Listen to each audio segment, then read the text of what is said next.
otros más pequeños, propiedad de generadores que han tenido que invertir en eso. Tenemos 3 distribuidoras grandes y 17 empresas municipales. Y tenemos una figura adicional que pocos países tienen, que es el comercializador. Entonces, cuando uno se pregunta ¿a quién puedo comprarle mi energía? Porque, como les repito, cuando hacemos una compra buscamos proveedores, cotizamos. Muchos gerentes financieros, gerentes de compras en las oficinas, esa es su labor diaria, estar cotizando los mejores precios de lo que compran, si es papel, si son vehículos, lo que tengan que comprar. Pero la energía es un servicio que realmente todos consumimos. Seguramente hay empresas que consumen más, una industria pesada probablemente su factura sea el 40%, la textilera sea el 40%, el aluminio. Para un call center o un centro comercial tal vez eso no sea tan importante, pero en la medida que eso es importante, como que la importancia de poder negociar se vuelve fundamental. Por ejemplo, aquí en Guatemala, ustedes saben, tenemos, creo que son 334 municipalidades. El bombeo de agua depende de la electricidad. Y el 40% de las facturas de las municipalidades, de toda la factura, que pagan de todo, es electricidad, para que esas bombas funcionen. Entonces sería muy lógico que el gerente financiero esté buscando cómo negociar activamente un energético, un insumo, una materia prima de la que depende su actividad productiva. Entonces la tercera pregunta que nos haríamos es ¿a quién le puedo comprar? Y Guatemala tiene la gran fortuna de tener 3 grandes grupos a los que se les puede comprar. Me puedo ir directamente con un generador, me puedo ir con el distribuidor, que no tiene una limitación de solo prestarle servicio al pequeño regulado, y al comercializador. Repito, de las reformas que en Latinoamérica hemos hecho desde el año 96, pocos países tienen la figura del comercializador, y Guatemala fue uno de los pioneros en introducir al comercializador. Pero no al comercializador como el que vende, no la actividad de comercializar que uno típicamente ve en la empresa que se cree que es vender. No, el comercializador en el sector eléctrico es un intermediario equivalente a un broker financiero. Es aquel que va a buscar oportunidades de donde compra barato bloques grandes y los lleva a donde hay demandas insatisfechas, desatendidas o mal atendidas por precios caros, y va a ofrecerles mejores condiciones. Entonces tenemos 3 opciones, pero la pregunta entonces es ¿y cuál es la diferencia de comprarle al generador o al distribuidor o al comercializador? Y me quiero centrar aquí en la comercialización porque es el propósito de este foro juntamente con la eficiencia. Porque el generador, como su nombre lo dice, es aquel que produce la energía y la quiere vender, pero probablemente él, su negocio principal no es atender al cliente y chismearlo y darle asesoría y explicarle cómo funciona. El distribuidor tampoco. El distribuidor tiene que construir redes, tiene que invertir mucho capital para que esas redes se expandan y lleguen hasta más hogares y más empresas que constantemente estamos creciendo. De hecho, esa electrificación rural, esa electrificación que falta en el país es porque nos faltan más redes. Entonces la distribución, ese es su negocio principal. Ese tercer actor, podríamos decir que es el comercializador, al que a veces se le tiende a pensar que es solo el que va a vender, el que me va a venir a vender la energía. Es un estructurador de otro tipo de servicios. Servicios que van desde todos estos que pueden ver ustedes en esta pirámide. Es de involucrarse en proyectos específicos que van a buscar darle soluciones energéticas al cliente. Y ahí es donde entra el tema de la eficiencia energética. Algo interesante que quiero contarles es que cuando en el 2007 hicimos la política energética, el Banco Mundial acababa de hacer un estudio interesante que mostraba que de la mano de que la oferta de energías creciera para atender las necesidades de los países, la eficiencia energética podría suplir igualmente esas necesidades. De país ha crecido tradicionalmente, como lo decía Rudolf en su presentación. Ustedes saben que nuestro PIB, o sea, la economía, crece conservadoramente a un 3.5%. El consumo de electricidad es uno de los mercados que en el mundo, decimos los economistas, tienen una demanda inelástica, y es que crece por arriba de la economía. Si la economía crece a 3.5, generalmente el consumo eléctrico va a crecer por arriba, a un 4%. Y obviamente, entre más industrializado y más crecimiento se espera de la actividad productiva, eso va creciendo. Por eso lo que decía Rudolf también era sumamente importante y positivo, de que ahora ya no solo en la punta que estamos requiriendo energía, porque en la medida en que la curva de carga se va aplanando, quiere decir, ese es un indicador indiscutible aquí y en Alemania, de que la economía se está industrializando y estamos siendo más desarrollados. Entonces eso es excelente noticia.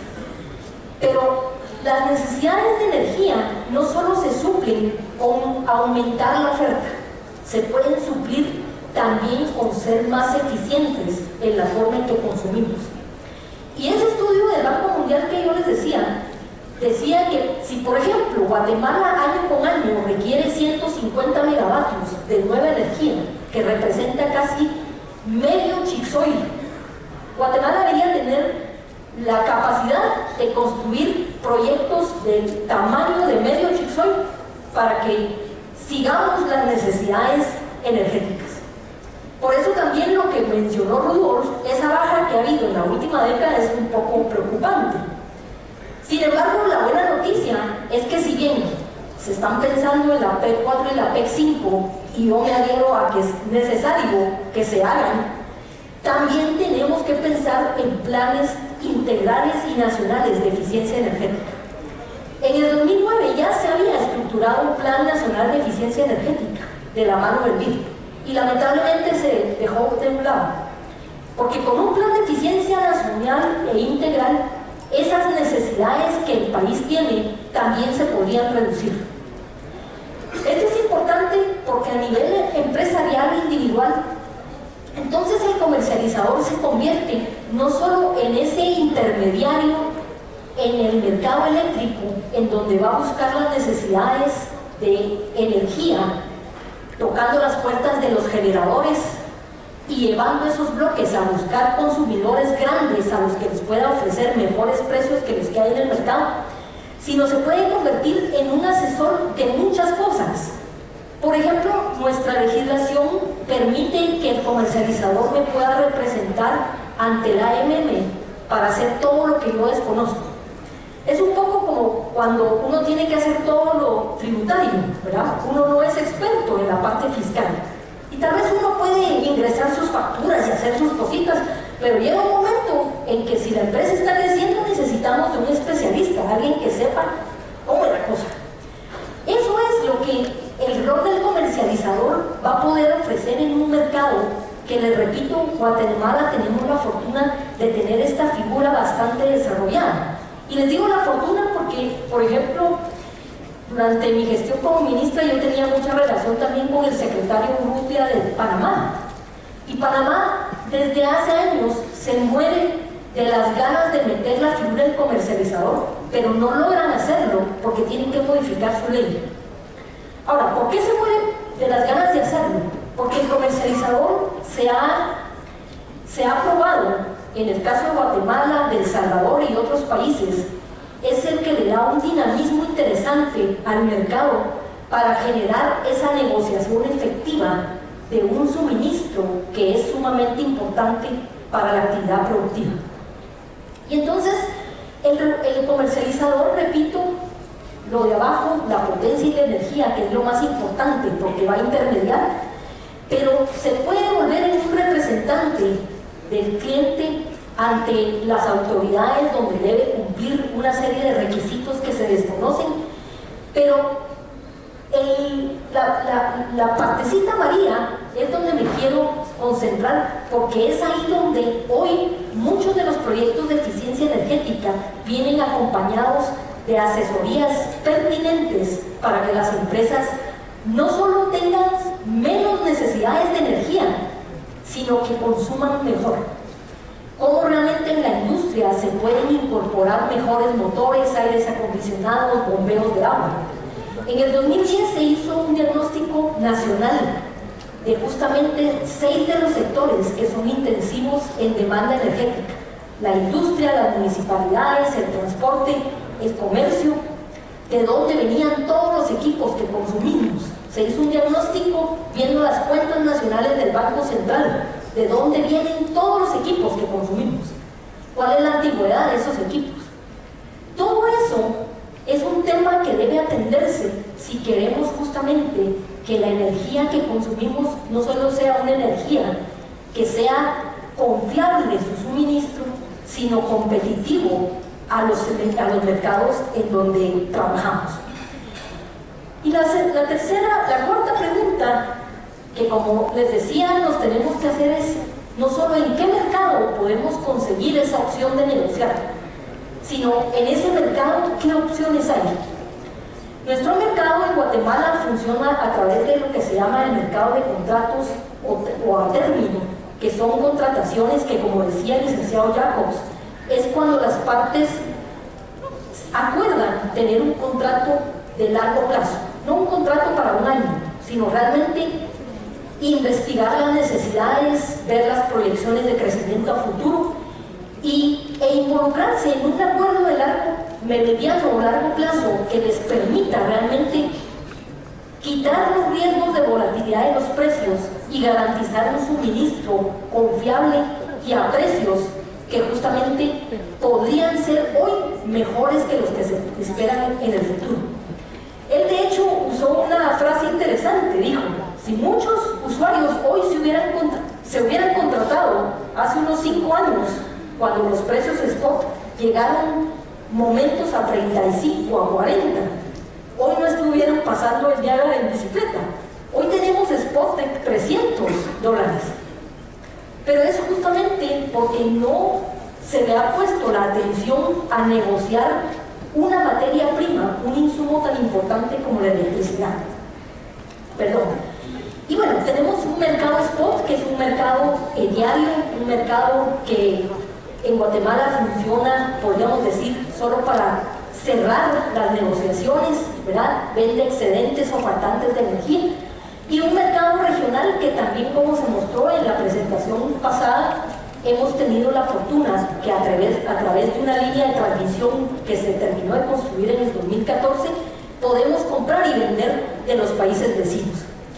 Obviamente las condiciones en momentos determinados, como las que hoy tenemos en Centroamérica, de poca lluvia, crisis, etc., los países a veces nos alarmamos y empezamos a tomar decisiones locas, ¿verdad? Lo que hablábamos, México ya no cerró, ahorita, ¿verdad?, ya no se puede exportar, pero el tema es que tenemos un mercado local interesante donde hay opciones para comprar y hay un mercado regional con los vecinos donde también podemos comprar.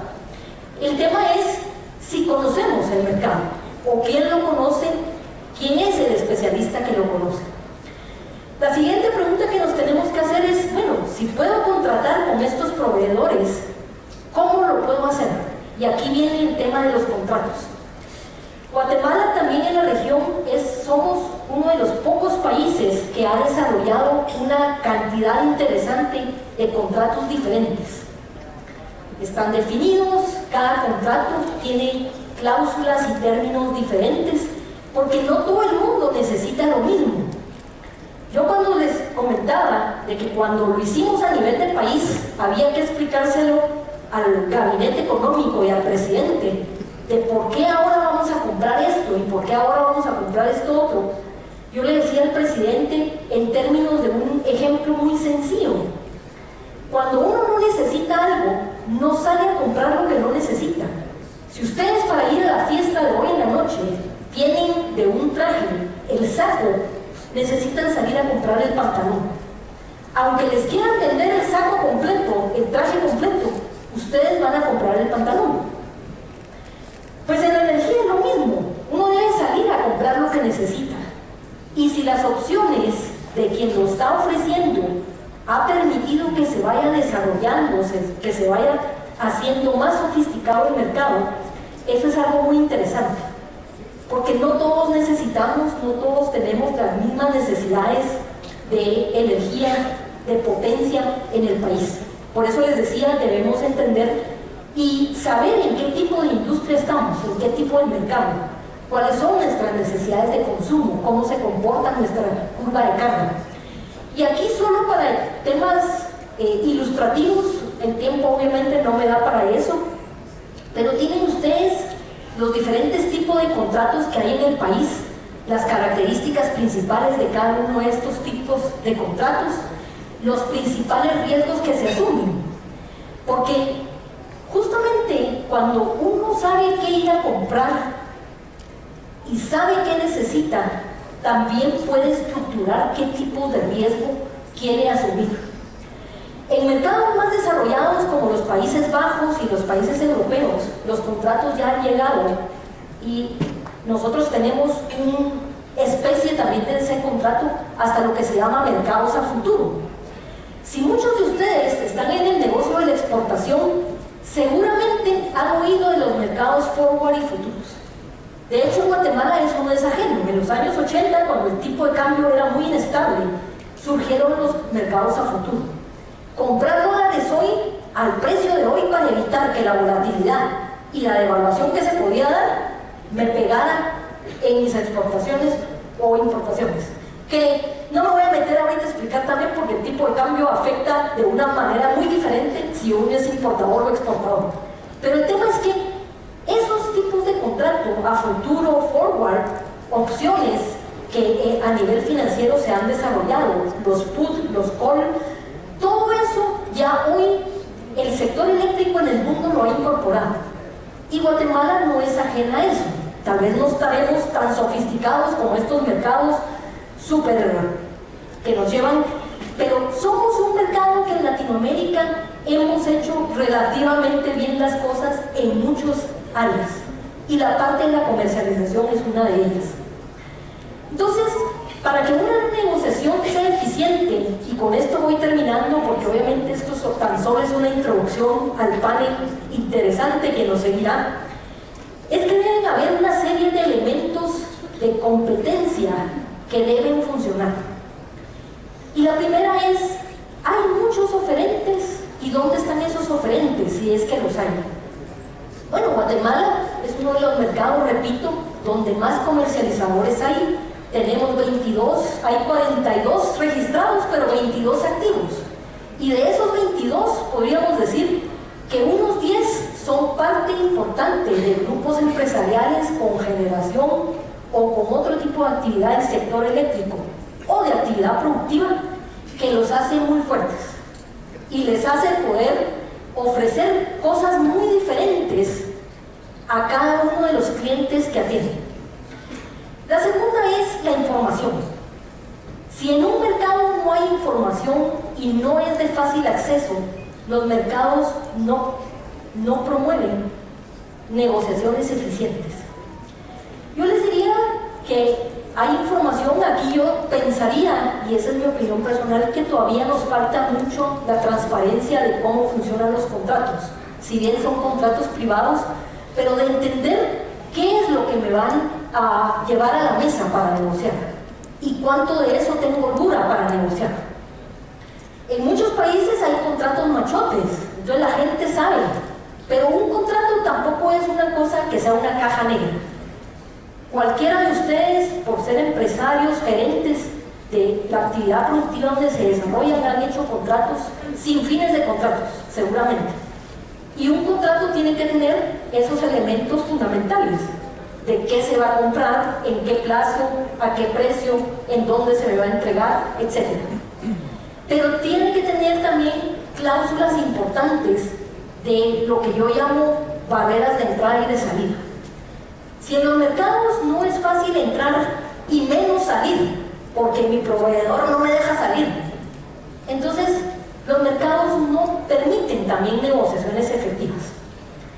Pero cuando uno tiene mucha información de qué es lo que necesita, tiene oferentes que están compitiendo y yo puedo ver las diferentes opciones y cotizar, la negociación va a tender a ser efectiva. Voy a tender a obtener lo que necesito, dadas mis necesidades, a los precios que también estoy dispuesto a pagar. Y obviamente, esos precios deberíamos de esperar que sean precios mucho más competitivos que lo que uno encuentra en el mercado regulado. Si no, también, ¿para qué voy a destinar lo que yo llamo costos de transacción? Porque en un mercado los costos de transacción se vuelven fundamentales, y los costos de transacción son los de búsqueda. Entiendo dónde están esos 22, dónde puedo ver quiénes son esos 22. Yo la vez pasada comentaba en la oficina, casi que los mercados, este tipo de mercados, como muchos otros donde la gente no sabe qué hay, deberíamos de ir tendiendo hoy, así como a las plataformas donde uno compra los boletos aéreos o donde uno hace las reservas en Airbnb. Uno se mete y hay 100 oferentes, y dependiendo de qué me están ofreciendo, yo contrato y sé qué me están ofreciendo porque ahí me lo dicen. Pero si el costo de búsqueda es tan alto que tengo que destinar 6 meses para buscar, para cotizar, entonces no es eficiente la negociación. El costo de contratación y el costo de salida. Creo que todo esto a nivel individual, y les repito, no quise meterme en las licitaciones porque de eso hizo una magnífica presentación el licenciado Jacobs, pero eso es lo que el país hizo, buscar una negociación más efectiva del suministro de energía para el mercado regulado, que son los que no podemos contratar. Pero ese segmento, que ya hablarán de eso en el panel, ese segmento de grandes usuarios, que son tan solo aproximadamente 1000 empresas, pero representan un consumo importante en el país de casi un 40%. Esas 1000 empresas tienen también la posibilidad de negociar eficientemente, pero para negociar eficientemente deben dar respuesta a esas 6 preguntas que les he comentado y buscar en el mercado, justamente entre esos 22, cuáles son las mejores términos o cláusulas que pueden darles para las necesidades. Guatemala en Centroamérica es hoy uno de los mercados más desarrollados, con desafíos que aún tenemos a futuro, pero la negociación del suministro se vuelve fundamental en una carrera en donde la actividad productiva en el mundo debe ser competitiva. Hoy muchos de las empresas, por tener precios altos en materias primas, no logran competir en los mercados a los que quieren ir. Guatemala ha bajado sus precios, pero obviamente hay posibilidades todavía de poder negociar de mejor forma y no pensando únicamente que el precio es como vamos a mejorar. Pueden ser con paquetes en donde la eficiencia energética va a generar también una ventaja competitiva para las actividades. Lo dejo hasta ahí, muchísimas gracias por su atención y pues quedo pendiente si hay alguna duda. Gracias.